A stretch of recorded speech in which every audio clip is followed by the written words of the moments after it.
la Gen Z. On va essayer de voir plein de choses aujourd'hui. Je vais me présenter juste après.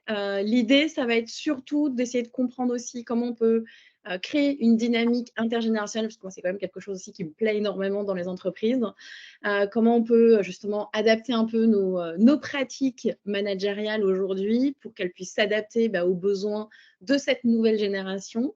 Donc, c'est un petit peu l'optique et de se dire que aujourd'hui, on est aussi sur un monde du travail où effectivement, on a de plus en plus de générations qui se côtoient sur le lieu, que ce soit des personnes avec beaucoup d'expérience, qui ont qui ont été éduquées différemment et qui ont vécu les choses aussi différemment et qui avaient une attente différente de l'entreprise, jusqu'à du coup la Gen Z qui, elle, intègre le marché du travail avec des attentes, et certains le disaient déjà en prémisse, avec des attentes bien particulières, bien distinctes, aussi lié au fait qu'ils n'ont pas été éduqués de la même manière, qu'ils n'ont pas rencontré les mêmes difficultés que les autres générations et qui n'ont pas vécu du coup les choses de la même manière. Et donc, c'est se dire comment l'ensemble de ces générations vont pouvoir aussi s'apporter des choses, que ce soit en termes de valeurs, d'expérience, de style de travail, pour rendre justement ce lieu plus performant, parce qu'on a quand même toujours cette optique de performance dans l'entreprise, hein, sinon on ne serait pas là. Et donc, c'est comment on peut arriver à créer des opportunités et répondre à la fois aussi à tous les défis qu'on pourrait se rencontrer. C'est un sujet qui est forcément important parce qu'on est sur un marché du travail, on est sur un monde qui évolue très vite. On le voit avec la technologie, l'IA qui arrive, les tendances un petit peu sociétales qui sont redessinées aujourd'hui dans le paysage professionnel. Et ce qui va être important, c'est justement de comprendre à la fois cette diversité, d'arriver à en prendre le meilleur pour justement créer cette cohésion qui est nécessaire aujourd'hui pour la pérennité et le développement de nos entreprises. C'est clairement essentiel. Donc, c'est l'optique, en tout cas, c'est vraiment l'un de mes objectifs aujourd'hui, c'est de pouvoir vous partager plein de choses. Alors, on va à la fois déconstruire certains mythes, certains stéréotypes qui ont encore un peu la dent dure là-dessus. On va essayer de comprendre ce qui… je vais essayer plutôt de nuancer certains termes. Je vais de temps en temps être contradictoire aussi, parce que l'idée, c'est d'avoir aussi une double réflexion sur la compréhension de cette nouvelle génération. Et puis, on va essayer de voir ensemble les stratégies justement qu'il faut mettre en place pour accompagner, manager, potentiellement peut-être aussi recruter, fidéliser, ce que ça va avec, toute cette génération. C'est comprendre leurs besoins, leurs attentes, leurs motivations et de pouvoir les engager encore plus et pour répondre. Alors, je parle souvent de la raison d'être personnelle, qui est un peu, pour justement ceux qui font du bilan de compétences, le côté ikigai qui explique le pourquoi je suis là et pourquoi on va me payer pour le faire, avec la raison d'être collective de l'entreprise. Donc, c'est comment individuellement j'arrive à réunir tout le monde et notamment cette génération avec le besoin et la raison, la mission, la vision de l'entreprise d'un point de vue global.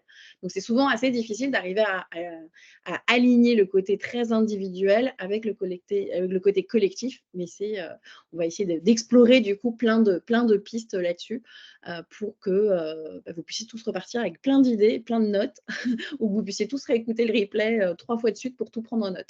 Donc voilà, donc que vous soyez aujourd'hui, j'ai envie de dire, un manager, un RH, un collègue ou autre de cette génération, j'espère en tout cas que vous allez repartir avec plein de bons tips. En tout cas, vous êtes au bon endroit, ça c'est certain. Alors, qui je suis pour vous présenter tout ça aujourd'hui? Donc, moi, je suis Amélie Fabre-Guité, je suis la fondatrice de Talent Management, qui comprend plusieurs marques commerciales. Donc, Madircom, qui est une agence de conseil RH de marque employeur, qui fait aussi de l'influence B2C et B2B sur LinkedIn. On a également la marque Pin My Career, qui intervient dans les écoles de commerce et qui accompagne à la fois les étudiants et les alumni, comme aujourd'hui, sur des sujets à la fois de carrière et de développement personnel. Et on a également la marque Boost Me SkillingUp, qui est une plateforme digitale qui accompagne sur tout le développement de carrière, aussi en développement perso et pro, via de la formation digitalisée et accessible, donc, du coup, en ligne, et du coaching pour ceux qui le souhaitent. Voilà un petit peu toutes les activités que l'on fait. Donc, on est à la fois habitué à travailler avec des jeunes et avec des moins jeunes. Et l'idée, effectivement, c'est de faire travailler tout le monde, tout ce petit monde, ensemble. J'espère que le programme vous convient. J'ai envie de dire, vous n'avez pas le choix. Partons tout de suite sur déjà le fait de la comprendre. Je vais essayer d'aborder plusieurs sujets. Déjà, un petit côté socio-démographique d'une certaine manière. Je vais parler de leurs valeurs, de leurs attentes, mais je vais aussi mettre une petite pointe de neurosciences et de psychologie pour arriver à comprendre pourquoi cette génération est très différente de nos générations et des générations précédentes. D'un point de vue déjà sociodémographique, ce qui est important de se dire, c'est que on est face à une génération qui suscite autant de curiosité que de questionnement dans le milieu professionnel. Souvent, c'est je les aime, je les adore, mais on ne sait pas trop pourquoi ni comment. C'est des jeunes donc, qui sont nés, on va dire, entre, alors les chiffres ne sont pas toujours tous d'accord là-dessus, ils sont nés entre 1990 et 2010. Et ils vont apporter sur le marché du travail qu'ils ont intégré ou qu'ils sont en train d'intégrer des envies, des motivations, des aspirations, des compétences qui vont se distinguer de ce que les autres générations ont pu apporter et amener à l'entreprise. On le voit de manière assez classique, il y a le côté déjà du statut de native numérique, alors même si je ne suis pas très fan de ce terme. Mais on va dire qu'en fait, ce qui leur donne ce côté natif, c'est qu'ils ont été clairement plongés dans la technologie depuis leur naissance, clairement. Ils sont nés avec un téléphone entre les mains, presque. Donc, c'est quelque chose, ils ont cet univers digital qui est ancré en eux. Que ce soit Internet, les smartphones, les réseaux sociaux. Pour eux, ce n'est pas nouveau. Alors, ce n'est pas pour autant qu'ils ont les codes pour les utiliser tous à bon escient, mais en tout cas, ils ont un usage quotidien de ce genre d'outils. Et donc ça, c'est quelque chose qui est intégré, j'ai envie de dire, intrinsèquement à leur quotidien. Et on va le voir à un moment donné, quand je vais parler de neurosciences, il y aura un impact. Comme ils ont été immergés très tôt dedans, ça va forcément impacter leur manière justement d'interagir avec les gens. C'était, alors, il faudrait que je vous le partage, que je vous le retrouve avant la fin du webinaire, mais c'était YouGov qui avait fait justement une enquête et qui avait démontré que le seul problème qu'on avait dans la mixité au travail, enfin en tout cas l'un des plus gros problèmes, était la manière dont on avait de communiquer entre générations. Parce qu'on n'avait pas les mêmes outils, les mêmes codes, les mêmes manières d'aller échanger avec les gens. Et que c'est vrai que comme on est sur une génération qui est très numérique, il y a un certain frein, une certaine peur à l'échange direct avec les gens. On va souvent dire les choses via les réseaux ou via un SMS, mais pas forcément en direct. Et ça, c'est aussi une des raisons de cette immersion très tôt dans le digital. Ça va forcément avoir un impact. Ça a aussi un impact sur le côté où ils ont accès à l'information tout de suite. Et même si parfois on regrette qu'ils ne sachent pas faire la part des choses et différencier une news d'une fake news, il y avait une autre enquête qui démontrait qu'aujourd'hui, on avait quand même près d'un tiers des jeunes qui pensaient que la Terre était plate et qui étaient persuadés qu'on n'avait jamais mis les pieds sur Mars. On se dit, OK, on ne va pas partir dans la théorie des complots, mais on se dit quand même qu'il y a une désinformation qu'il faut aussi construire pour apprendre à utiliser le numérique. Ce que les autres générations ont peut-être plus facilement, parce que c'est un outil qu'elles ont créé ou découvert et qu'elles ont du coup elles ont appris aussi à aller chercher l'information. À l'époque, c'était dans les journaux papier et puis après sur d'autres moyens, d'autres supports. Et donc on est allé chercher l'information, on a aussi cherché la comparaison, ce qu'on a un petit peu moins aujourd'hui avec le côté digital. Et donc du coup, ils ont aussi cette manière d'amener cette fluidité, j'ai envie de dire, numérique dans leur quotidien, dans leur manière d'aborder le travail. Donc, ça va impacter leur environnement de travail professionnel par l'usage ou non de la technologie et par ce côté fluidité. Donc, ce côté très réactif et lié aussi à la baisse d'attention que l'on peut avoir, comme ils sont très captés sur leur téléphone, l'attention diminue fortement. Je le vois notamment dans les écoles, là où avant on pouvait faire des cours pendant 2 heures et les faire réfléchir. Aujourd'hui, on fait des cours pendant 45 minutes et on fait une pause de 20 minutes. L'attention n'est plus là au bout de 45 minutes. Donc, il y a un vrai changement. Il y a aussi le fait que cette génération, elle a grandi dans un monde qui est beaucoup plus multiculturel et beaucoup plus globalisé, on va le dire. Et du coup, ça a favorisé forcément chez elle une certaine ouverture d'esprit. Et elle cherche, elle revendique cette diversité aussi au travail. Ça, c'est aussi un des composants importants où c'est une génération, alors on ne va pas forcément faire de généralité pour tout le monde, parce qu'on a forcément des gens qui ne sont pas ouverts, mais dans la plus grande partie, recherche cette variété culturelle, cette variété d'idées, cette variété de perspectives, et elle va justement se dire, OK, je veux que mon entreprise aussi s'engage pour de l'inclusion, s'engage pour de la diversité, sous quelque forme que ce soit, hein, notamment sur le lieu du travail. Et pour eux, c'est un objectif à atteindre au sein d'une entreprise, c'est d'avoir une équipe qui est diverse, qui est ouverte, qui est multiculturelle. C'est pour beaucoup un prérequis, en tout cas, dans l'environnement de travail. Ça peut générer d'autres types de conflits, mais en tout cas, c'est ce qu'ils recherchent. Il y a aussi cette appétence presque, j'ai envie de dire, aux tolérances zéro, c'est-à-dire que s'ils n'ont pas ça, c'est très binaire, c'est 1 ou 0. L'entre-deux n'existe pas. C'est aussi lié à leur âge. En neurosciences, on apprend que le cerveau n'est formé définitivement qu'à partir de 25-26 ans. Avant cela, le cerveau n'est pas encore terminé en soi. En tout cas, la construction du cerveau n'est pas terminée. Donc, il y a encore des petites parties qui doivent se construire. Ils ont aussi, cette génération, ça a été marqué par plein de mouvements sociaux. On l'a tous été plus ou moins à leur âge. C'est pour ça que plus que de génération, on parle souvent d'âge. À leur âge, on avait quand même une sensibilité très accrue aussi au point de vue de la justice sociale. Et donc, dès qu'il y avait une injustice, on était aussi du style à se révolter. Et ben, eux, ils l'ont aussi. Et j'ai envie de dire, c'est décuplé aussi par tout ce qui est communiqué sur les réseaux. Donc, pour eux, c'est quelque chose qui doit être impératif, sur lequel ils ne veulent absolument pas transiger. Et c'est vrai que quand on va vouloir intégrer cette génération Z dans le monde du travail, c'est aussi important de comprendre ces attentes-là, que certains vont appeler des caprices de jeunesse, mais c'est aussi de comprendre que c'est aussi le résultat de l'environnement dans lequel ils ont grandi, de la manière dont ils ont été éduqués, de ce qu'on leur a partagé, de ce qu'on leur a dit, de comment on les a un peu formatés. Donc, si on prend leur aisance avec la technologie et les attentes qu'ils ont en termes d'inclusion, de diversité, sur leur manière de communiquer avec nous, c'est plein de points qui, une fois qu'on a bien compris et intégré la manière dont ça fonctionne, on peut les adapter du coup à des pratiques managériales.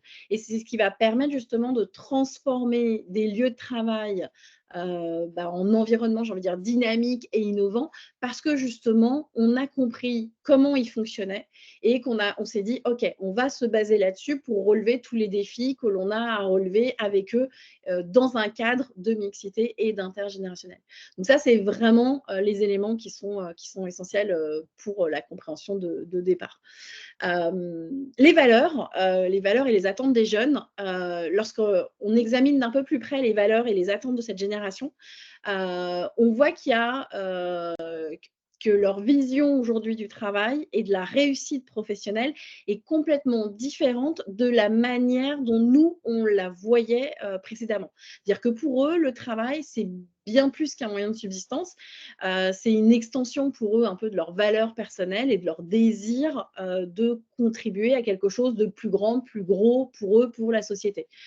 Donc, ils ont une forte recherche de sens. C'était quelque chose qu'on n'abordait jamais, la recherche de sens, il y a encore 10 ans de ça. J'ai envie de dire, depuis la pandémie, ça a explosé.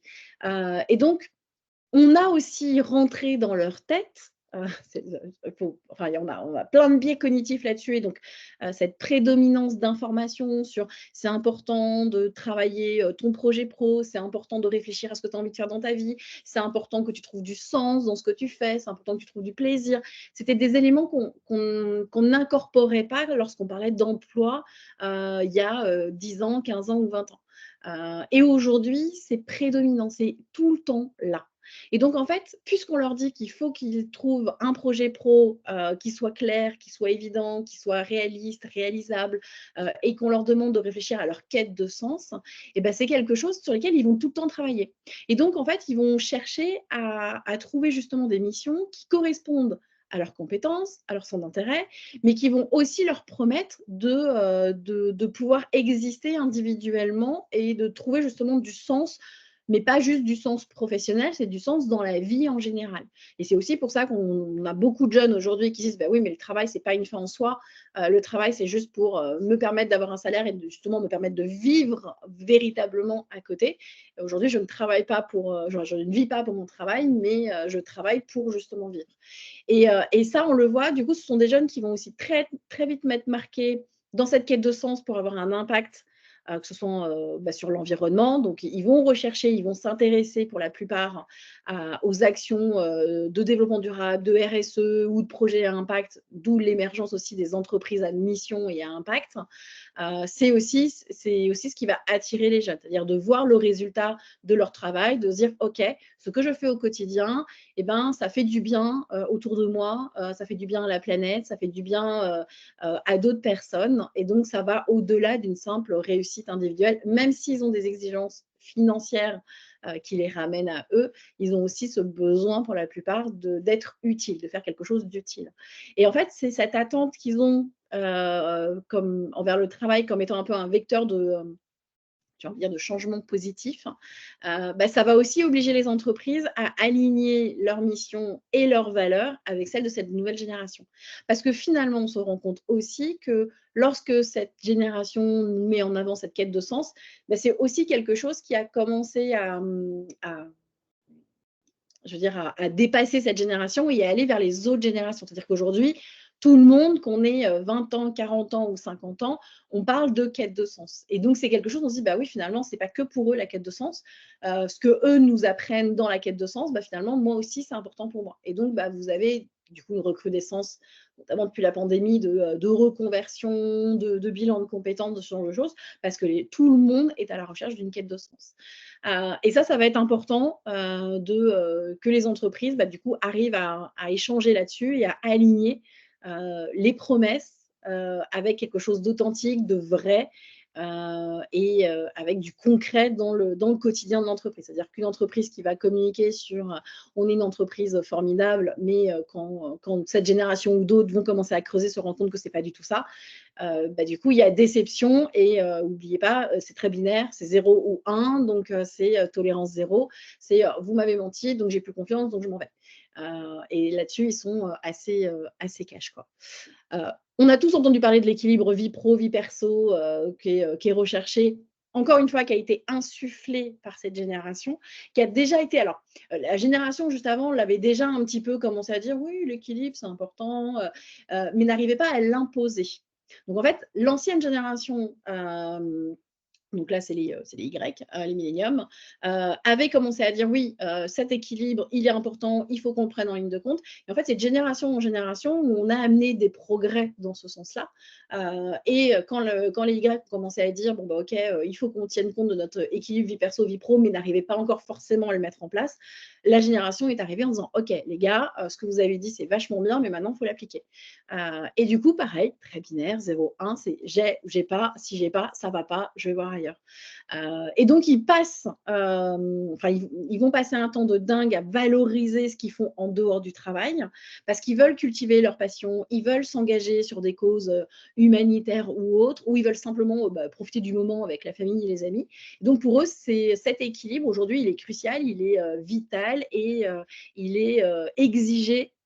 Et là-dessus, Ils n'auront aucune transigence sur ce fait-là. Donc, c'est pour ça qu'on voit notamment sur les réseaux comme TikTok, quand ça communique sur les horaires, bah, moi, mon travail, c'est marqué sur mon contrat, c'est 9h, 18h. Bah, à 18h moins 2, oui, je suis déjà en train de préparer mon sac et ma veste pour partir parce que mon contrat, il se termine à 18h, il ne se termine pas à 18h05 ou à 18h30 ou à 19h. Et donc, pour eux, c'est, bah non, j'ai un contrat, je respecte mon contrat et du coup, je peux profiter de cette vie, de cet équilibre. Encore une fois, c'est des choses que les anciennes générations n'avaient pas forcément parce qu'on n'avait pas cette même vision du travail, cette même valeur par rapport au travail. Et donc, on n'a pas forcément mis les barrières qu'on aurait dû mettre d'une certaine manière sur sur notre environnement de travail. Et donc, c'est aussi pour ça qu'une entreprise qui va être capable d'amener de la flexibilité, des horaires ajustables, parce qu'ils rêvent tous de pouvoir travailler un petit peu aux heures qu'ils veulent, et sans parler du télétravail, des congés sabbatiques et de toutes les avancées qu'ils essayent de mettre en place. Bon, ben voilà, c'est quelque chose qui va attirer forcément cette génération. Au quotidien, une fois qu'ils sont dans l'entreprise, c'est aussi une génération qui va être très en demande de retour, de feedback.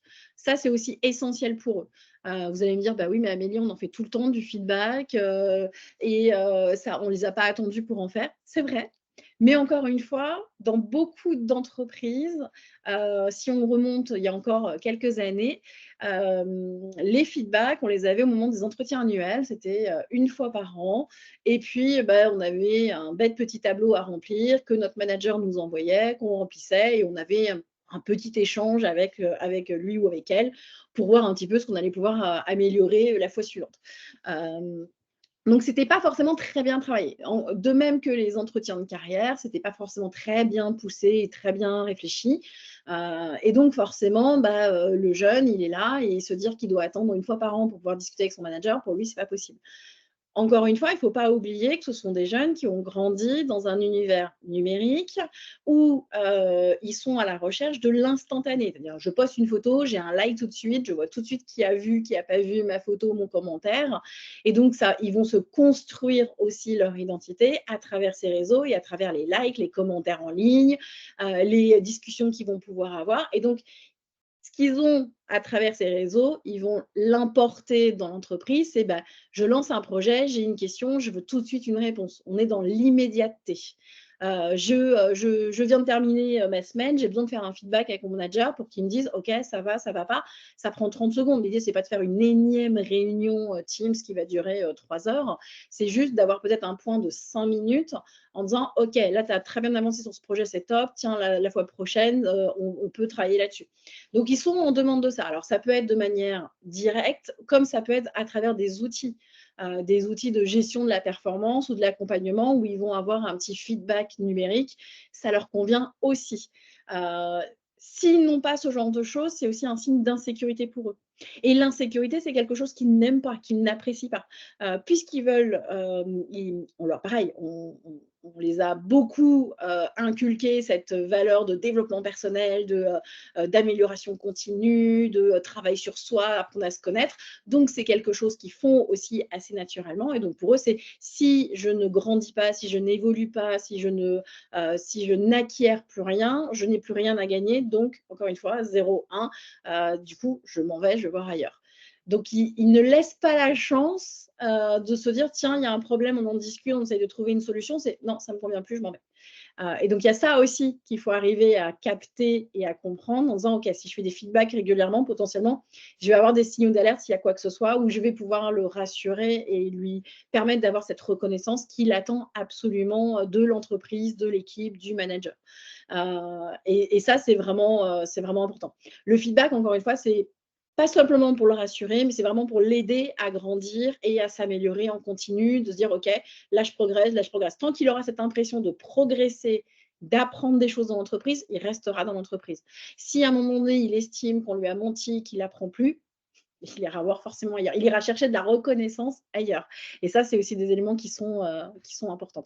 Et ça va être des choses qu'il va falloir mettre en place effectivement dans les pratiques managériales pour pouvoir arriver à intégrer toutes ces évolutions, toutes ces manières de penser, de voir le monde, toujours en tenant compte du fait que dans une équipe, on va avoir des générations différentes et que tout le monde aura des besoins et des envies et des valeurs plus ou moins différentes, même si on essaie quand même de se regrouper par valeurs.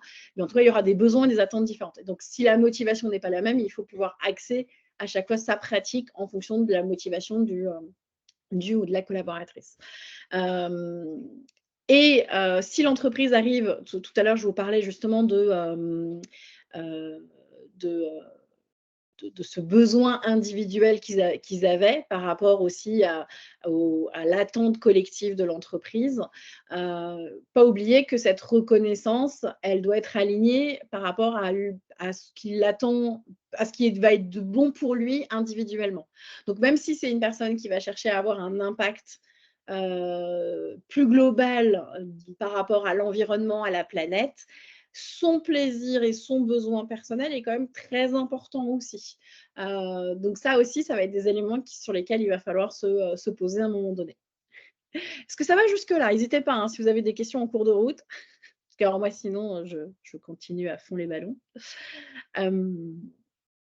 Autre élément, du coup, c'est là où on va aborder un peu plus le côté neuroscientifique. Cette génération vis-à-vis du travail et de sa manière de communiquer est ancrée forcément par des expériences qui sont façonnées, comme j'ai dit, par tout ce qu'ils ont pu vivre, notamment grâce à la technologie, au numérique et la manière de percevoir l'information. Et ça va être important de comprendre que cette adaptabilité qu'ils ont aujourd'hui par rapport à ces outils, par rapport à tout ce côté technologique, il y a une raison aussi un peu neuroscientifique. Parce qu'en fait, cette facilité, elle n'est pas simplement, c'est pas juste une habitude qu'ils ont, mais c'est quelque chose qui a été ancré dans leur développement, j'ai envie de dire neuronal. C'est-à-dire que depuis leur plus jeune âge, le cerveau a intégré et s'est adapté pour traiter justement différemment l'information que l'on fournit à cet enfant, à ce jeune adulte et à cet adulte une fois grandi. Et en fait, pour eux, c'est comme le cerveau est constamment stimulé, c'est-à-dire qu'il reçoit en permanence des stimuli numériques dès son plus jeune âge, le cerveau va apprendre, parce que le cerveau aime bien cataloguer les choses, et donc le cerveau va apprendre à jongler entre tout ce qu'il reçoit comme information pour mieux le cataloguer. Et donc le cerveau a aussi été entraîné à recevoir beaucoup de stimuli. Et donc comme le cerveau va estimer que tous ces stimuli qu'il reçoit va sécréter l'hormone du plaisir. Et donc, à chaque fois qu'il reçoit un nouveau stimuli numérique, le cerveau, il est tout content, il frétille.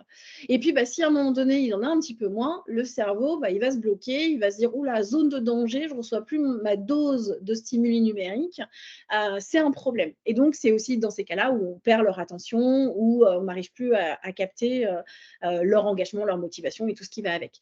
Et donc, c'est aussi de se dire que si aujourd'hui on a ça, c'est en raison de la manière dont leur cerveau s'est construit, dont le cerveau a été utilisé.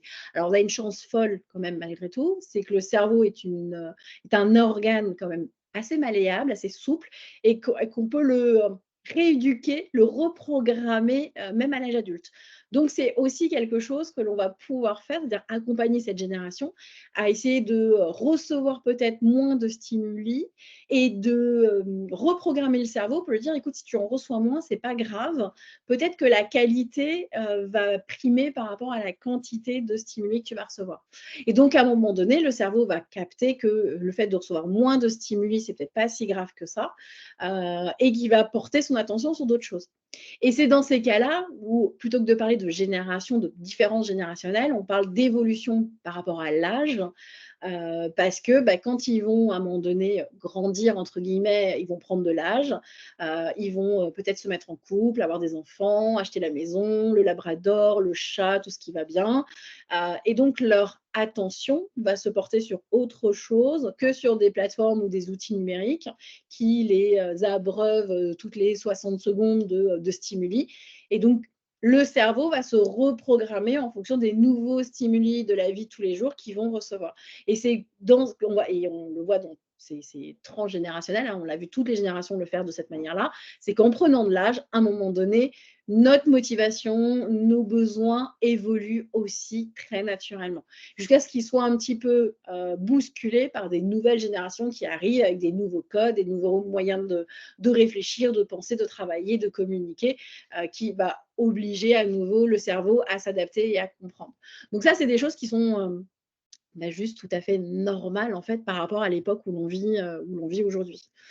Et c'est vrai que toujours en lien avec leur manière de percevoir le monde et de recevoir ces stimuli, eh ben, ils ont un mode de communication qui apporte plein de nuances forcément. On le voit, c'est une génération qui adore les interactions, alors qui vont droit au but. D'ailleurs, on voit que le cyberharcèlement est en belle progression. Donc, on se lâche totalement on dit les choses. Alors, on dit les choses de manière très cash, très brute, de manière virtuelle derrière un écran. En face à face, c'est pas toujours évident. Alors certains y arrivent très bien, d'autres un petit peu moins.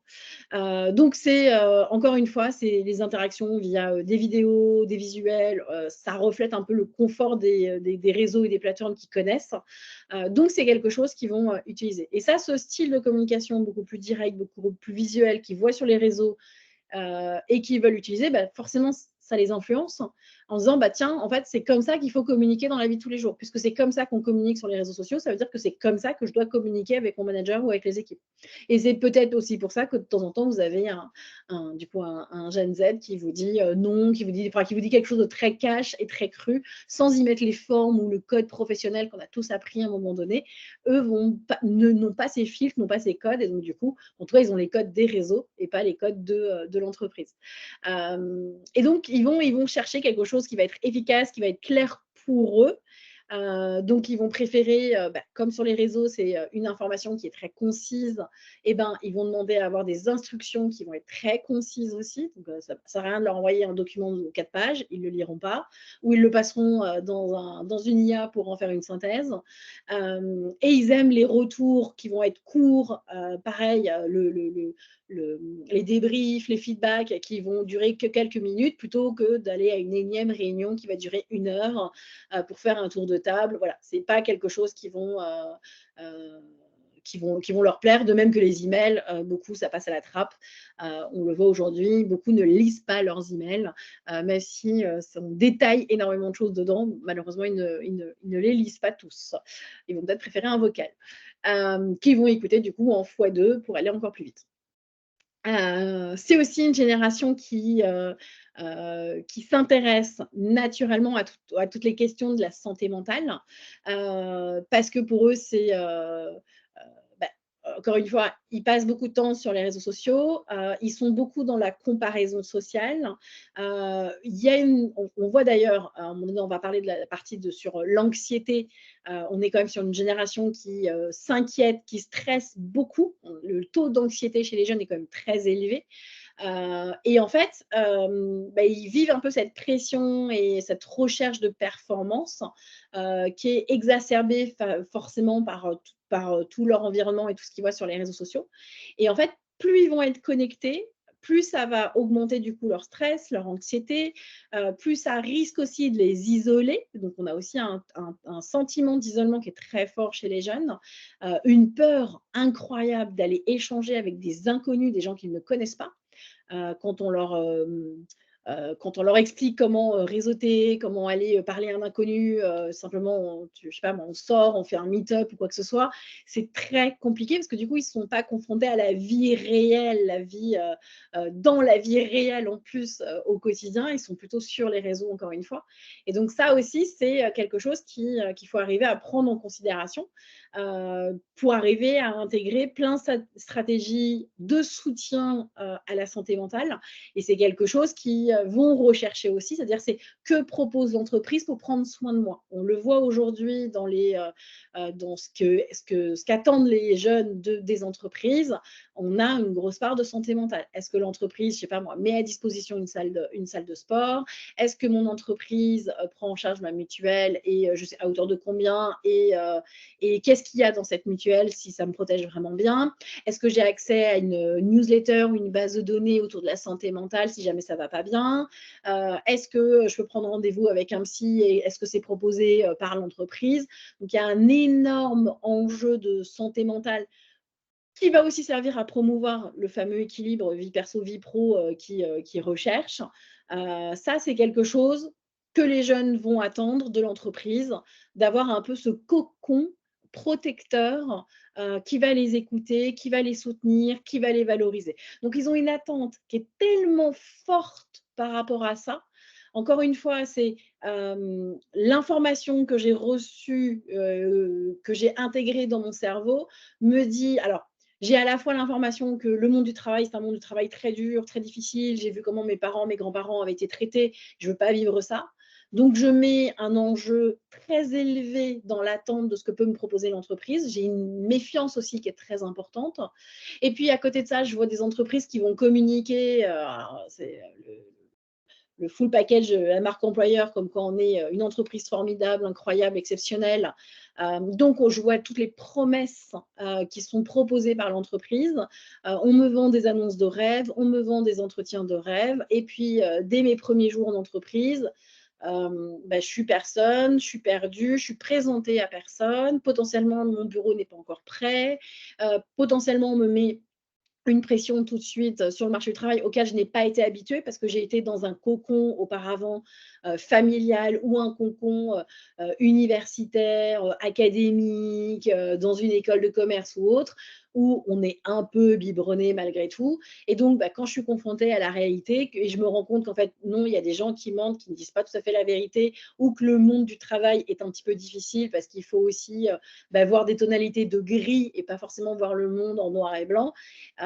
C'est quelque chose qu'ils n'ont pas intégré parce que eux, dans leur vision des réseaux sociaux, tout est beau, tout est magique ou tout est affreux, mais l'entre-deux n'existe pas. Et donc, eux, ils savent que la boîte peut être affreuse, ils en attendent quelque chose de merveilleux, et donc s'ils tombent sur un entre-deux, c'est foutu, ça ne leur convient pas, ils prennent peur, et du coup, ils s'en vont. Ils s'en vont. C'est tout ce paradoxe de notre jeune génération. Je vois Benoît qui me fait oui, oui de la tête. Paradoxe du coup un petit peu, on va pousser un peu ce côté paradoxal de la génération Z. Je cherche pas à les dévaloriser, hein, mais vraiment à comprendre d'où vient cette déconnexion que l'on peut ressentir ou cette vision des fois un petit peu idéaliste qu'ils peuvent avoir, qui peuvent attendre aujourd'hui du monde du travail. Parce qu'il y a aussi ce côté-là, ce côté très bisounours qu'on peut retrouver dans cette génération, qui en attend tellement de choses. Et c'est aussi ce qu'on va avoir dans les échanges entre les générations, c'est que on va reprocher souvent ça à cette Gen Z, c'est ils ont une attente énorme, ils ont une exigence qui est énorme, mais ils en oublient qu'ils ont aussi un devoir aussi en retour et que c'est pas juste prendre les choses, mais il y a aussi une rétrocession à faire. Et parfois, ils ont un peu tendance à l'oublier. Donc, on l'avait vu sur la partie priorité vie perso, vie pro, ils ont pour eux, c'est d'une importance qui est vitale. L'accent aujourd'hui, s'il est mis sur l'équilibre, ça peut être perçu comme un peu une réticence à s'engager vraiment dans une carrière en disant attends, je te propose un job et tu me parles déjà de congés limités, tu me parles déjà de vouloir faire le tour du monde. Et donc, on peut avoir cette impression qu'ils n'ont pas du tout envie de travailler, qu'ils n'ont pas cette valeur travail comme on l'entend souvent. Il ne faut pas oublier qu'historiquement, la réussite professionnelle a exigé effectivement des sacrifices personnels et cette attente, du coup, elle peut du coup ne pas être entendue par cette nouvelle génération. C'est-à-dire que cette nouvelle génération, le côté sacrifice personnel, pour elle, c'est pas possible. Elle veut tout. Elle veut tout, tout de suite. Et donc, elle n'est pas encore dans l'âge, quand je vous disais qu'en fait, on est plus sur une pyramide d'âge, elle n'est pas encore dans l'âge où elle comprend que, en fait, c'est normal de temps en temps de faire des compromis ou de devoir faire certains sacrifices. Aujourd'hui, elle est encore dans la phase binaire, 0-1. C'est je veux tout, tout de suite. Ou je ne prends rien du tout nulle part, mais en tout cas, sinon, je veux tout, tout de suite. Et donc, c'est ce qui va aussi exiger cette priorité par rapport à la vie perso et vie pro. Le besoin de sens que je vous expliquais tout à l'heure, c'est aussi, alors c'est très noble, hein, cette quête de sens, mais du coup, ça peut aussi des fois être une utopie de dingue, surtout dans certains secteurs où les choix sont quand même assez limités en termes d'opportunités. Et en fait, souvent, quand ils mettent en avant ce besoin de sens et de valeur, bah, on pourrait penser que c'est en gros, ils veulent le beurre, l'argent du beurre, la crémière, le sourire de la crémière avec, et que ça soit perçu un peu comme une forme de luxe, quelque chose d'inaccessible pour tous. Et c'est un peu l'impression qu'on peut des fois avoir quand on les écoute. Alors que pour eux, encore une fois, c'est quelque chose qui est juste logique parce qu'eux, ils veulent un environnement de travail qui soit bon pour eux, mais bon pour leurs voisins et bon pour leur planète. Euh, Quand on les voit face à ce côté très digital native, en fait, euh, on a cette impression que cette aisance qu'ils ont aujourd'hui avec le digital pourrait un peu mener à une, j'ai envie de dire, une sous-évaluation de l'importance des compétences interpersonnelles, donc des interactions en face à face. Ce que je disais, ils ont souvent du mal à communiquer en direct. Ils préfèrent passer par d'autres canaux de communication qu'ils maîtrisent via le côté digital et numérique. Et donc, on peut ne pas comprendre leur manière de communiquer. Encore une fois, si on arrive à comprendre d'où ça vient et quel est le point de départ, ce sera beaucoup plus facile de s'adapter ou en tout cas de les amener aussi à s'adapter en mixant les outils de communication pour que, à un moment donné, on les aide aussi à grandir avec nos outils. On l'a vu sur la quête aussi d'autonomie, de flexibilité qui est très demandée. Aujourd'hui, dans les questions d'entretien, les premières questions, c'est est-ce qu'il y a du télétravail, chose qu'on n'aurait jamais envisagée il y a encore quelques années. Et en fait, c'est un peu une épée à double tranchant parce que soit il n'y a plus de frontières, j'ai envie de dire, entre la vie pro et la vie perso, soit il y a une pression qu'ils vont ressentir pour être toujours disponible. Donc, il y a un peu ce côté de je suis dispo, mais pas trop. Mais en même temps, si je veux du télétravail, c'est à la fois sur mon lieu de vie personnel, professionnel. Donc, je mélange un peu mes deux vies et ça peut être du coup un petit peu compliqué. Et ça, c'est encore une fois pour eux leur besoin d'organiser leur vie, mais de leur vie perso et pro comme eux l'entendent forcément, et pas forcément comme l'entreprise le souhaiterait. Encore une fois, il faut arriver à les faire grandir ensemble, c'est ça le plus dur. Le feedback, c'est pas quand un jeune vous demande un feedback, c'est pas qu'il n'est pas autonome ou qu'il n'est pas en confiance. Même si ça demande une charge de travail supplémentaire pour les managers de se dire ok, je dois faire un feedback beaucoup plus régulier avec ses équipes, c'est quelque chose qui est demandé. Encore une fois, n'hésitez pas à faire des feedbacks très courts. Ça peut être un feedback de 2-3 minutes, ça peut être un vocal. C'est juste l'idée qu'ils doivent se dire qu'ils ont été utiles et qu'ils continuent d'apprendre grâce à ce feedback. Ça, c'est vraiment pour eux le côté essentiel. Sur la partie anxiété liée à l'avenir, c'est vrai que c'est l'incertitude économique que nous vivons un petit peu et les crises, que ce soit économiques ou écologiques, que l'on vit, ça génère chez eux beaucoup de stress. Du coup, ils ont une vision qui est très pessimiste. Et le problème, c'est qu'à force de voir uniquement les problèmes, on en oublie de voir les opportunités qui peuvent être autour de nous. Et c'est en ça qu'il faut aussi les accompagner à travailler ce côté très optimiste, très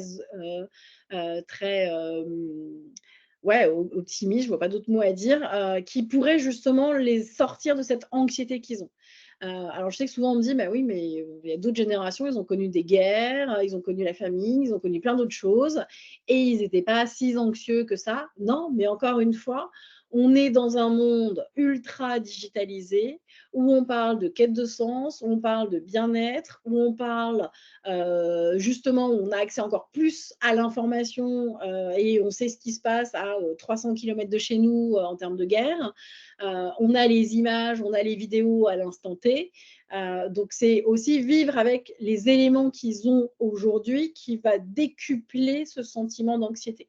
Ce sentiment d'anxiété, ils l'ont à l'égard de l'environnement extérieur, aussi vis-à-vis d'eux dans leurs échanges qu'ils peuvent avoir dans l'entreprise ou avec des gens extérieurs. C'est-à-dire que je connais beaucoup de jeunes qui sont incapables d'aller discuter avec des inconnus, incapables de se faire des nouveaux amis en dehors du cercle qui se sont faits depuis qu'ils sont tout petits, incapables d'aller simplement demander quelque chose à quelqu'un qui est à côté. Parce qu'ils ont je ne le connais pas, attends, tu crois qu'il a Snap? Non, mais vas-y, il est juste à côté, en fait, tu peux lui parler.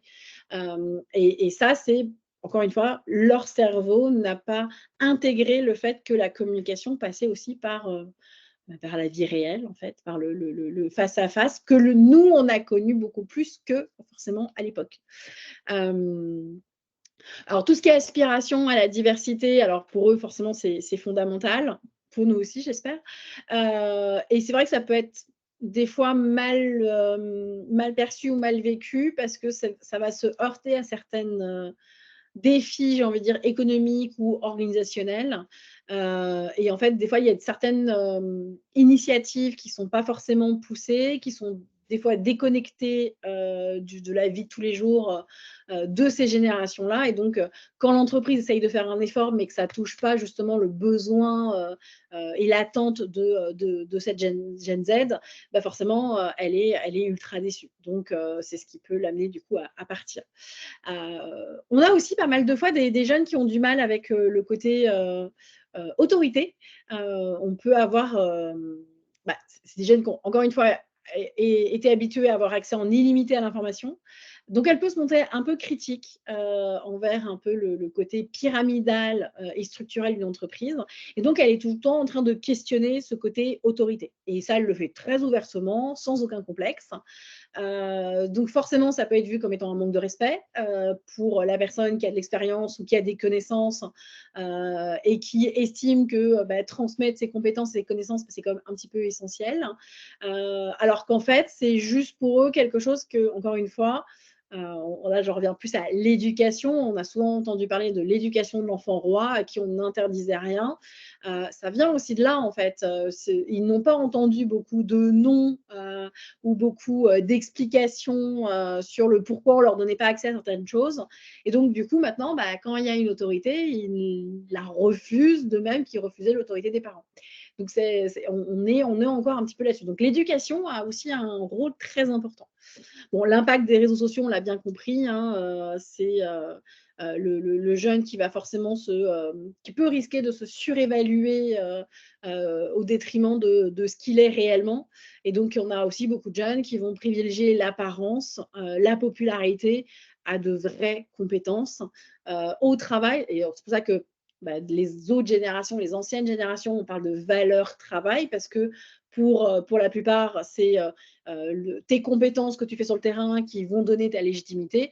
Bah, eux, aujourd'hui, à travers les téléréalités et autres influenceurs sur les réseaux, ils vont effectivement se rendre compte que bah, non, en fait, on peut réussir sans forcément avoir cette valeur travail ou gagner de l'argent. On voit tous, hein, maintenant, c'est gagner de l'argent facilement grâce au réseau.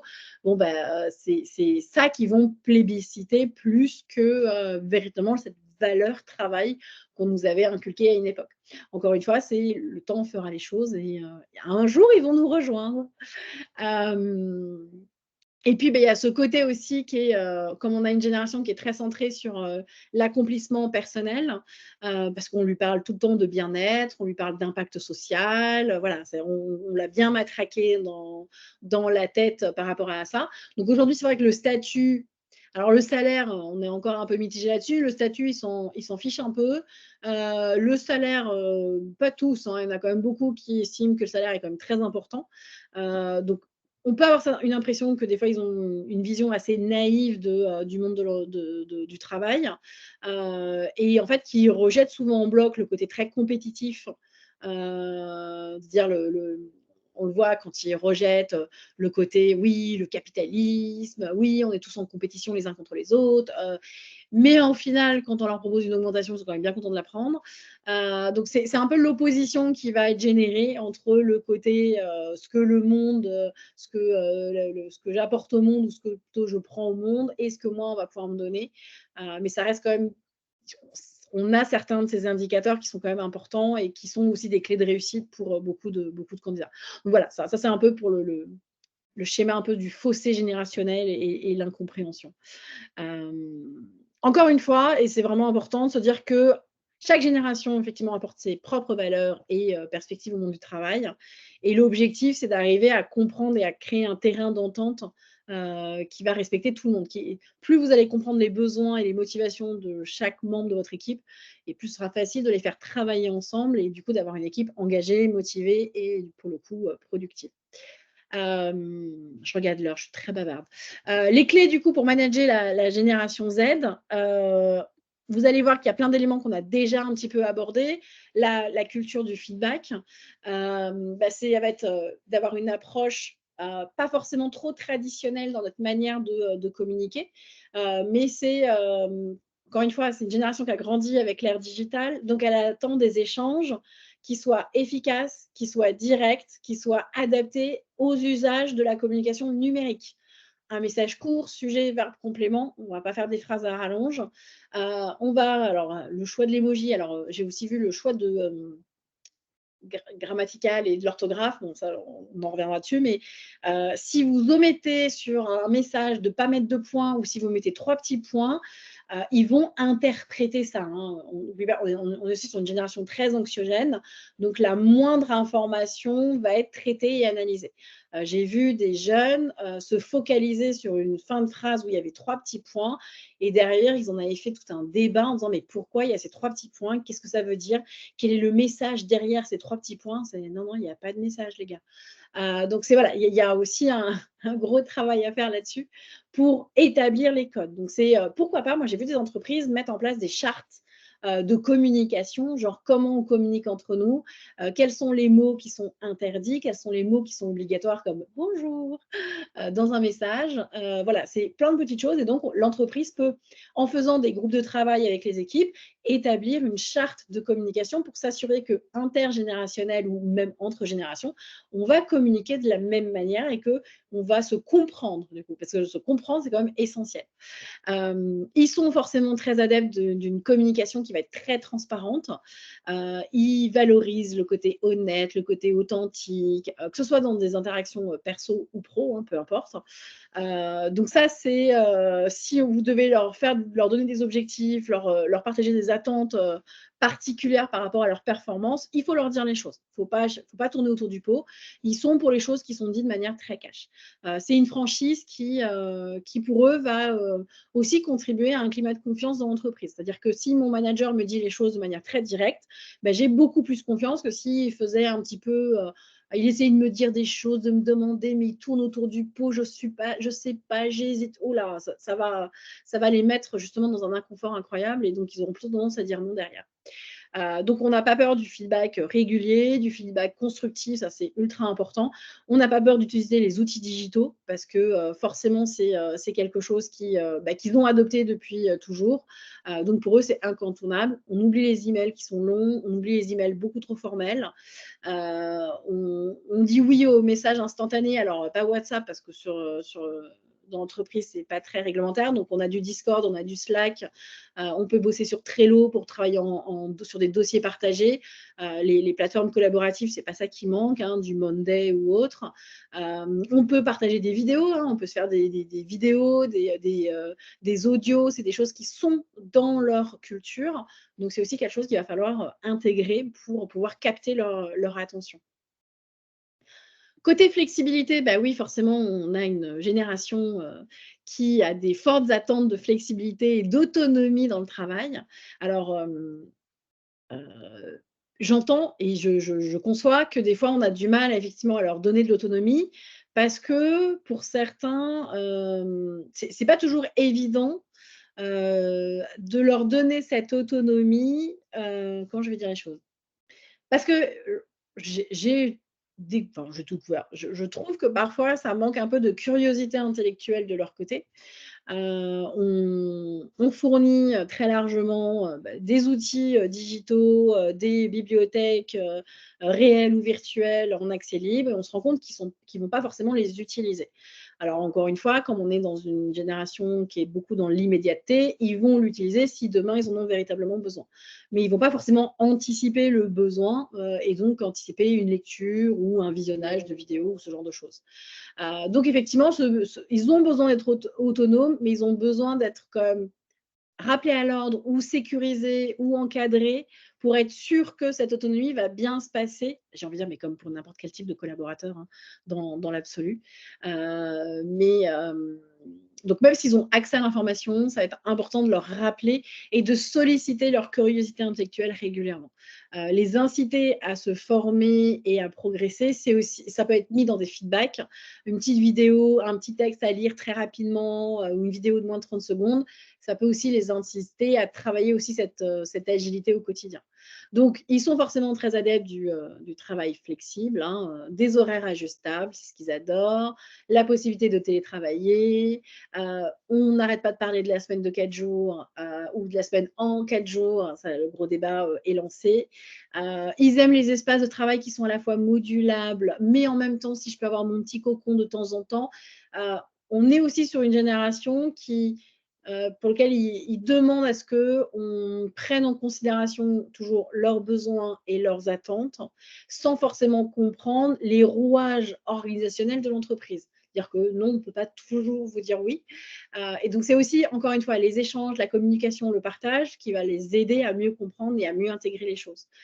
Donc oui, pour, améliorer le plus possible, pour leur permettre d'avoir un confort, au travail, qui soit maximal, mais il y a forcément de temps en temps des petites contraintes, qui vont exister. Donc si on reconnaît leurs besoins en fait d'équilibre, entre les vies, perso et pro, et qu'on arrive à montrer qu'on leur fait confiance, à distance, dans leur manière de gérer leurs projets et donc de ne plus parler en termes de plage horaire 9h-18h, mais en termes de, projet avec des deadlines, genre tu as, 1 mois ou 15 jours pour développer tel projet, et d'échanger avec eux plus sur la masse de travail. Ils vont se sentir reconnus aussi dans leur travail, dans leur manière de s'organiser, et ils vont être aussi capables de délivrer davantage de choses et d'être un peu plus proactifs. Donc c'est aussi quelque chose qui va augmenter leur satisfaction, ils vont se sentir reconnus et utiles. Donc c'est aussi quelque chose qui va être donc pour lesquels ils vont être en recherche. Donc plus on va améliorer ce genre de choses, plus on va, augmenter leur engagement, leur productivité parce qu'on va du coup arriver à les comprendre, et à adapter un petit peu le travail en fonction de leurs besoins. Alors je dis pas que c'est, parce que je vois beaucoup d'entreprises faire marche arrière notamment pour le télétravail. C'est vrai que le télétravail, plusieurs enquêtes sont sorties là-dessus, coupe aussi, le côté innovation qui peuvent ressortir quand les équipes travaillent entre elles. Encore une fois, c'est tout dépend comment on envisage le travail. C'est, comment on va arriver à stimuler les équipes si elles ne sont pas sur le lieu de travail. C'est comment on arrive à créer des interactions, comment on arrive à créer du feedback, pour que même si on est tous répartis aux 4 coins de la terre, et ben, en fait, on forme quand même une équipe. Et donc ça va au-delà du côté flexibilité. Ça va beaucoup plus loin que ça, en fait. Et en parallèle, plus on va encourager l'autonomie, de cette génération et plus on va arriver à les retenir, en fait. Parce que, c'est pas juste l'idée, c'est pas juste de leur déléguer des missions, c'est de leur permettre de vraiment prendre des décisions. Et en fait, le fait de les responsabiliser, de leur dire: «Tu peux prendre une décision, tu peux mener un projet, tu peux innover dans tel et tel domaine», on en discute, on avance ensemble, mais c'est pas juste: «Ah bah non, tu as telle idée, on n'a pas le budget, on n'a pas le time». Mais là, c'est par contre: «Ouais, OK, vas-y, tu as une idée, un petit projet que tu as envie de lancer, vas-y, on réfléchit, je te mets un petit budget, on peut y aller». Et ça, forcément, ils vont se sentir encore une fois valorisés et investis dans le travail. J'ai envie de dire, ça, c'est valable pour toutes les générations, hein. Ça, c'est intergénérationnel. Parce que plus on va valoriser leur développement de compétences, plus ça va leur permettre de résoudre des problèmes, plus ça va leur permettre d'être créatifs, d'avoir on parle souvent de la pensée critique comme étant une qualité très recherchée. Ça aussi, en encourageant à la fois l'autonomie et la prise d'initiative, on valorise aussi la pensée critique. Et donc ça, c'est aussi des éléments qui vont être importants. C'est-à-dire que je prends le jeune en considération, je prends l'ensemble de mes collaborateurs en considération, et grâce à ça, alors c'est un peu le côté, je te dis oui parce que je sais qu'en te disant oui sur ce projet, même si ce projet n'est pas prioritaire pour la boîte, tu vas te donner corps et âme sur ce projet et sur d'autres choses. Et donc, je sais que tu vas être créatif, innovant, engagé, motivé, et donc que tu vas rester dans la boîte. Donc, c'est aussi jouer sur ces ficelles pour capter l'attention, encore une fois, de ces jeunes.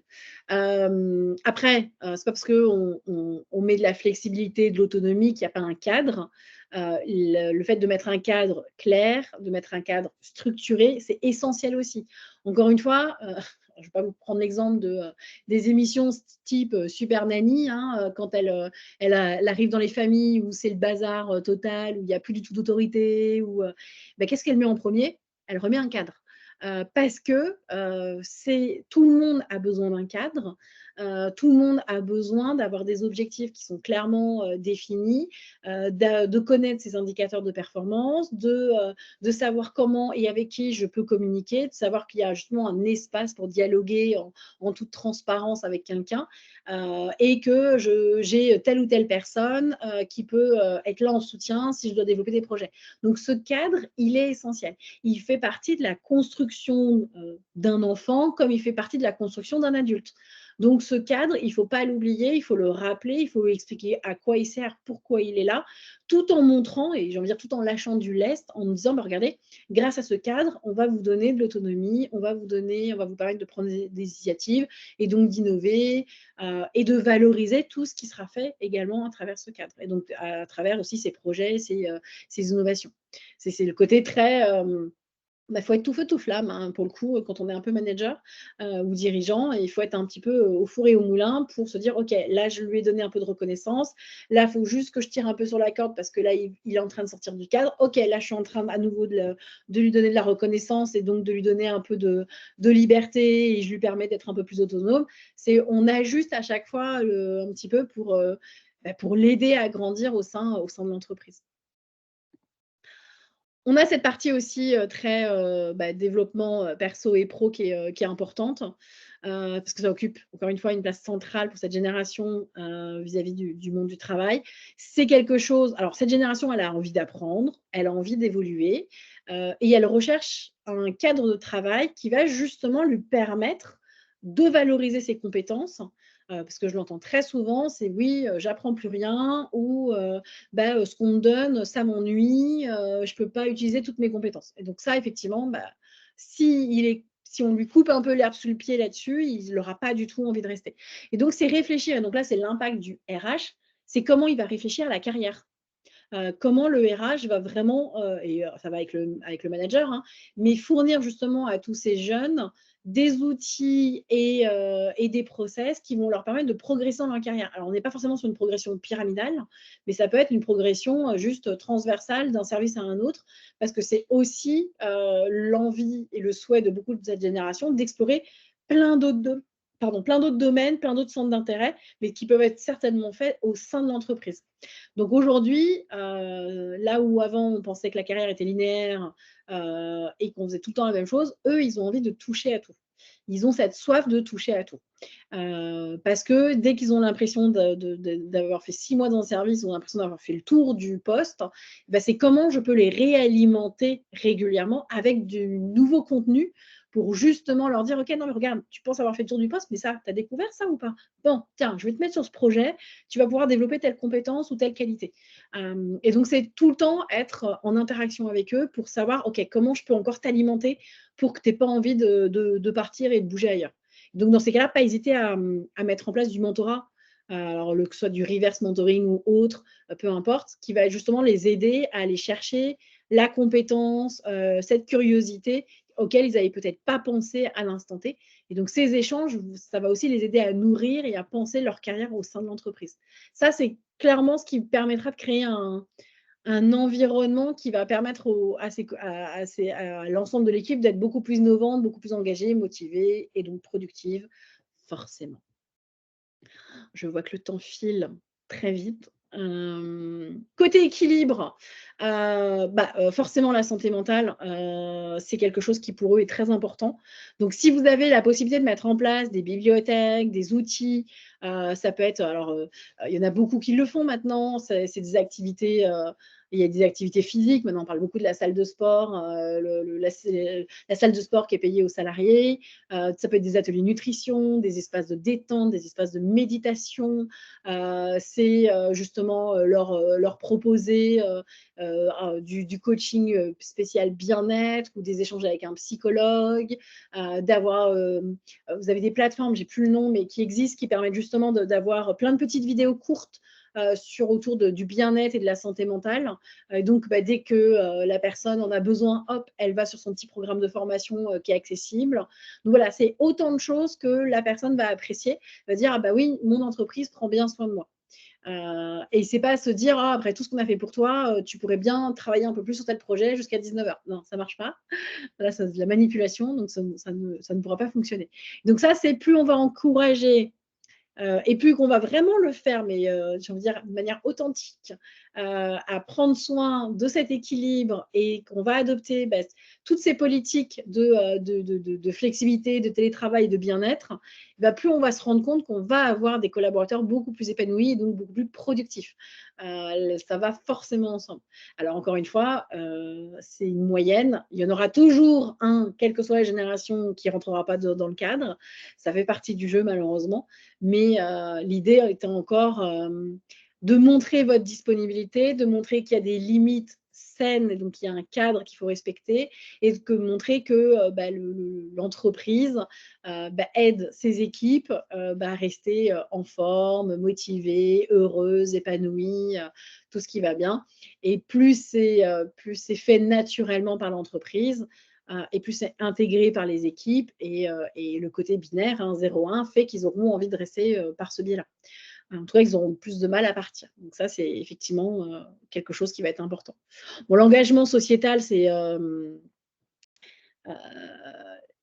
ils veulent s'engager dans l'entreprise, ils veulent s'engager pour l'environnement. Et donc, c'est aussi une manière de reconnaître la personne dans sa globalité que de l'encourager aussi à participer à certains événements, à certaines initiatives sur des projets un peu plus sociétals. Et donc, effectivement, si, je ne sais pas, moi, il y a des entreprises qui le font, c'est offrir des jours de bénévolat payés, c'est soutenir des projets un peu plus communautaires, c'est il y a faire je sais pas, du sport, du foot ou autre pour faire un don caritatif à une asso. Et en fait, c'est des projets qui peuvent être portés par les équipes, plébiscités par l'entreprise, soutenus par l'entreprise. Et ben, rien que ça, montrer que l'entreprise est active et s'engage durablement pour des causes écologiques et autres, et le fait véritablement, c'est aussi quelque chose qui va impacter cette génération et qui va lui donner envie d'avoir confiance dans l'entreprise, encore une fois. Vous avez comment elle s'appelle déjà, la carte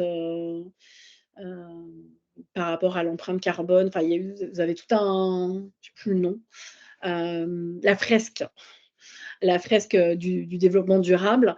Et ben vous avez, c'est pas ce nom-là, c'est la fresque, je ne sais plus trop quoi. C'est pas bien ce que je viens de dire. Mais en fait, c'est quelque chose qui... La fresque du climat, merci. j'avais plus le mot. Et effectivement, si c'est quelque chose que vous proposez dans l'entreprise, c'est quelque chose qui va être apprécié par les équipes. Parce que derrière, c'est OK, qu'est-ce qu'on met en place? On a fait cette fresque, quels sont les projets qu'on peut lancer? Qui veut en être? Quel est le budget qu'on alloue? On communique forcément dessus, c'est bon pour la marque employeur. C'est quelque chose qui va être porté par les équipes et qui va les motiver. Et en plus, vous allez pouvoir les faire travailler de manière intergénérationnelle. Donc ça, c'est vraiment des choses qui vont être importantes. Plus le côté impact, projet impact, pour motiver cette génération, c'est en même temps de leur offrir un peu cette possibilité de participer à des projets qui ont un impact sociétal, environnemental. C'est quelque chose qui forcément leur plaît énormément.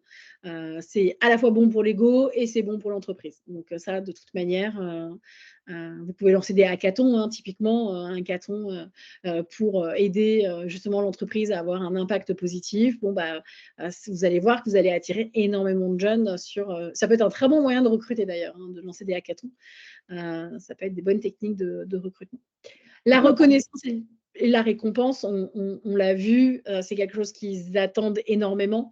Donc c'est à la fois une récompense financière, une récompense liée à des promotions, donc des promotions internes, comment on peut les faire évaluer, mais c'est aussi une reconnaissance de leur contribution individuelle par rapport à l'équipe.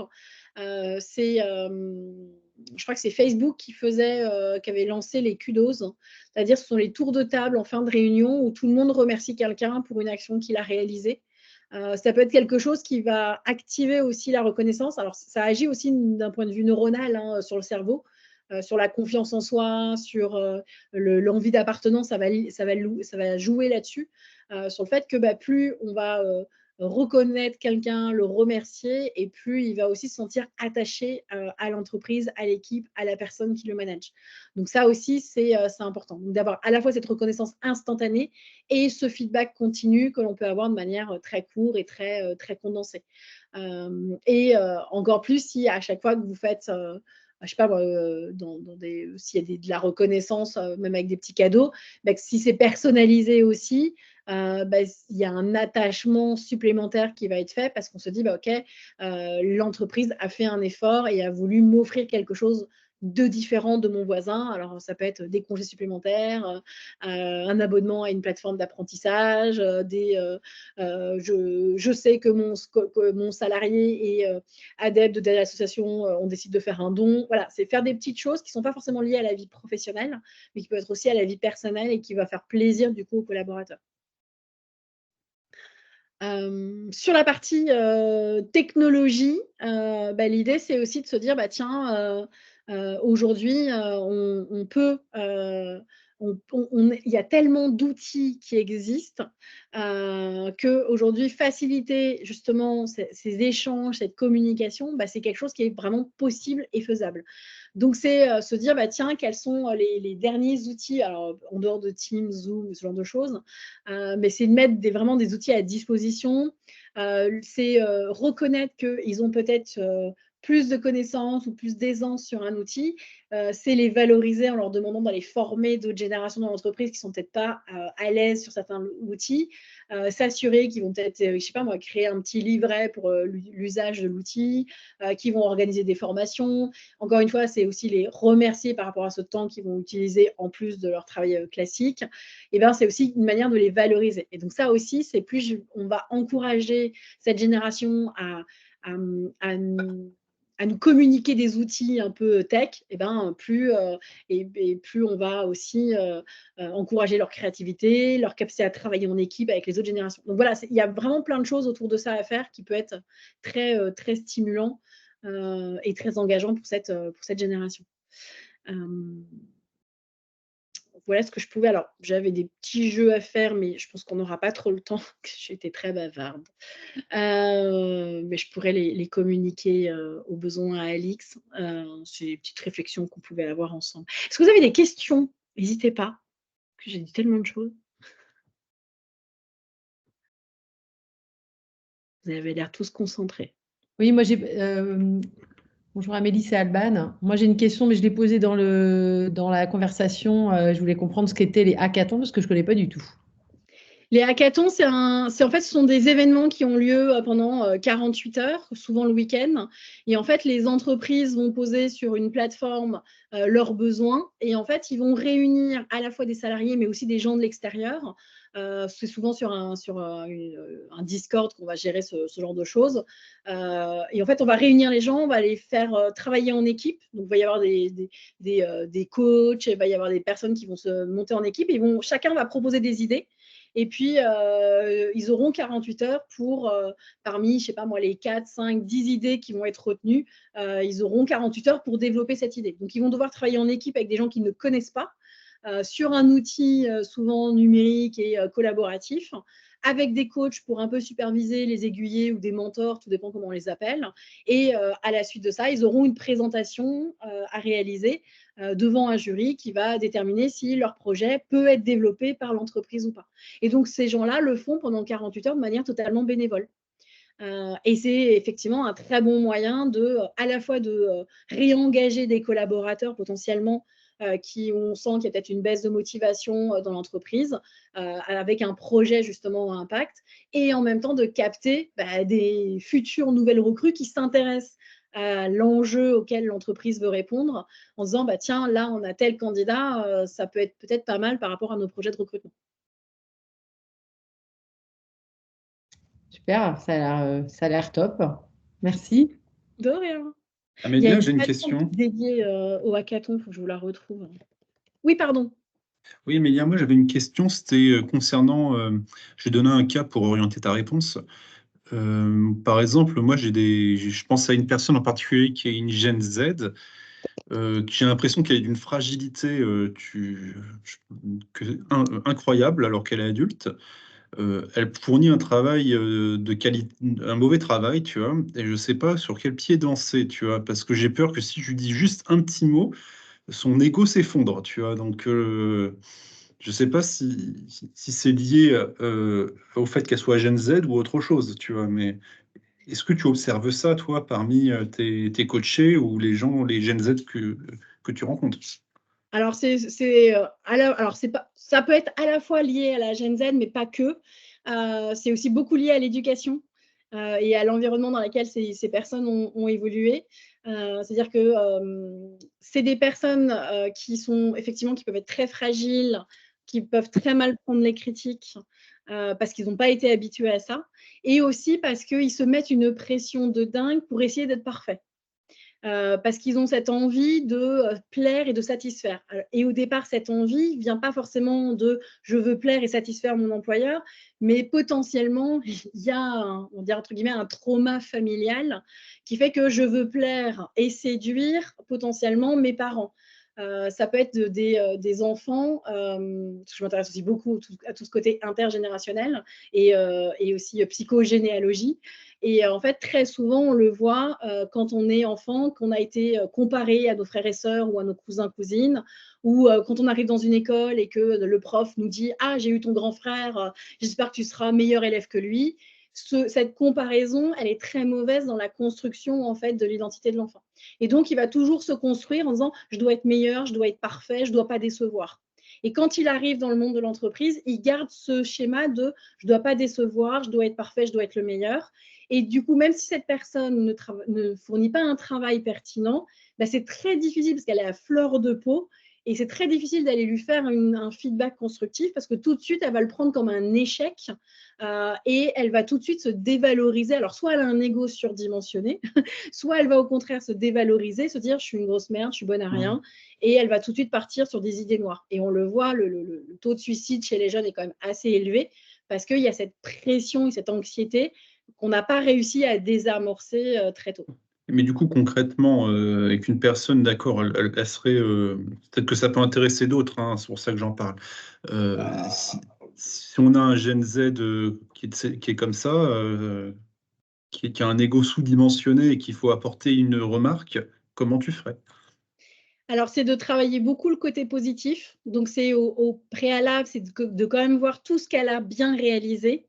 Et en fait, de l'aider à faire une auto-évaluation d'elle-même. C'est-à-dire de se dire, OK, voilà moi tous les éléments positifs que j'ai remarqués sur ton travail. Donc, il y a aussi un gros travail à faire pour arriver à en trouver si vraiment c'est pas bon. Et derrière, lui dire, OK, et toi, d'après toi, quels seraient les axes d'amélioration? Et en fait, tu lui demandes de prendre, de elle-même, de prendre le pas et de décider. Et quand, en fonction de ce qu'elle va dire, bah, OK, je comprends. Alors, il y a beaucoup de communication non violente, du coup, à utiliser dans ce cadre-là. C'est bah, OK, je comprends que là, tu vois ça comme un axe d'amélioration et tu la questionnes, en fait. Tu inverses l'échange et tu vas la questionner de plus en plus pour dire, OK, pourquoi là, tu penses que c'est un axe d'amélioration? À quel moment tu penses que là, ça s'est bien passé ou pas bien passé? Qu'est-ce que tu proposes? Comment moi, je pourrais t'accompagner en tant que manager pour que ce soit mieux la prochaine fois? Est-ce que tu veux que je t'accompagne? Est-ce que tu veux que je te propose ça? Et en fait, dans le questionnement, elle va trouver du coup les réponses, entre guillemets, elle-même, et tu vas pouvoir avancer étape par étape. Alors, ça ne va pas se faire en un rendez-vous, hein, clairement, mais ça va être, on va dire, petite pierre par petite pierre que tu vas pouvoir l'aider à s'améliorer et à reprendre confiance en elle. Parce que ça veut dire que quand tu vas faire le projet suivant, tu vas pouvoir prendre le feedback précédent, lui dire, bah, regarde, la dernière fois, il y avait ça, tu l'avais mis en axe d'amélioration, et tu vois, cette fois-ci, je te le mets en positif. Donc, et tu vas lui montrer tout son axe de progression, lui dire, regarde, tu as progressé, tu as amélioré. Donc là, il y a un rôle ultra positif à avoir pour l'encourager à s'améliorer et à ne surtout pas le voir comme un échec. Merci, c'est très clair. Bonjour Amélie. Tu m'entends bien? Oui, très bien. J'ai une question qui est un peu. En fait, t'as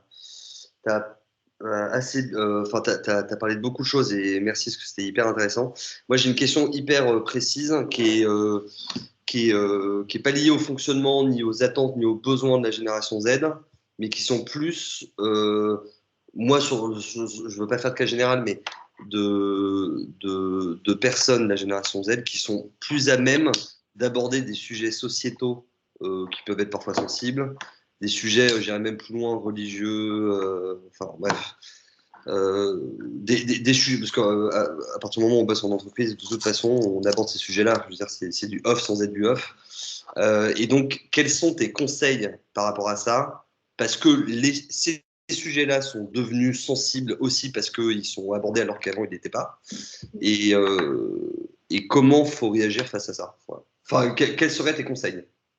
Bah, ça va dépendre de la vision de l'entreprise. Est-ce que l'entreprise souhaite que ces sujets soient abordés ou pas? Si l'entreprise n'y tient pas trop, encore une fois, on peut mettre en place une charte, c'est-à-dire c'est d'abord de faire travailler les équipes et faire réfléchir sur ces sujets, leur faire comprendre que c'est peut-être des sujets où personne ne sera d'accord et que forcément, pour éviter les conflits sur ces sujets qui ne sont pas professionnels, eh ben, on va établir une charte. Mais du coup, la charte, elle est établie avec les équipes, ce qui va les engager, d'autant plus que si c'était descendant de la direction directement qui impose un truc. Oui, donc en fait, toi, tu recommandes de co-construire avec eux, quasiment. Sachant que de toute façon, moi, la réponse, elle est vite vue, parce que je pense qu'en fait, c'est partout, ça devrait être partout pareil, mais ces sujets-là ne devraient pas être abordés, ou en tout cas, il ne devrait pas y avoir de revendication dans un sens ou dans un autre sur ces sujets-là, en attendant le principe de la charte. Si c'est pas, co-construit, ce ne sera pas accepté, parce que c'est une génération qui n'accepte, bah, tu disais toi-même, qui accepte peut-être moins l'autorité que d'autres générations. Mais en même temps, on voit que la co-construction, c'est aussi quelque chose qui est ultra apprécié par toutes les générations. Hein. Parce que mine de rien, comme cette nouvelle génération nous a mis face à aussi une nouvelle manière de travailler, bah, on s'est nous-mêmes mis à réfléchir en disant attends, finalement, c'est pas si mal. Donc, bah, toi, le télétravail, la co-construction, tous ces éléments qui ont été un peu imposés par le cadre, par ces jeunes générations, finalement, on se dit bah non, c'était cool, on aurait dû y penser plus tôt. Mais oui, la co-construction, c'est quand même magique. Merci. Et puis, ils ne pourront pas reprocher à la direction d'avoir imposé quelque chose, puisque c'est eux-mêmes qui l'ont construit. C'est un peu vicieux, mais ça marche bien. Non, mais c'est bien, ça me va. Merci. De rien.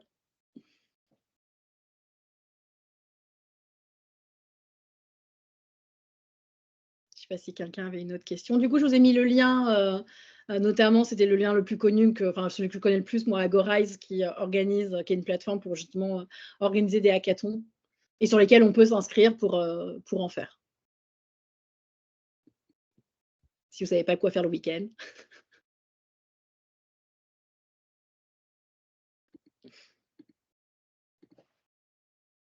Pas d'autres questions du coup. Bon, en tout cas, n'hésitez pas si jamais vous avez d'autres questions, d'autres besoins. Vous savez où me trouver. Je passe ma vie sur LinkedIn. Je suis en open profile, donc tout le monde peut m'écrire et me contacter très facilement. Donc, n'hésitez pas, ce sera avec grand plaisir. Bah, écoutez, merci à tous. Passez une excellente après-midi, un bon appétit. Et puis, à très bientôt pour un prochain webinaire. Et sinon, ce webinaire sera disponible en replay sur la chaîne YouTube de l'ESCA Alumni. Merci beaucoup. Merci Amélie. Merci Amélie. À bientôt. Au revoir. Merci. Midi.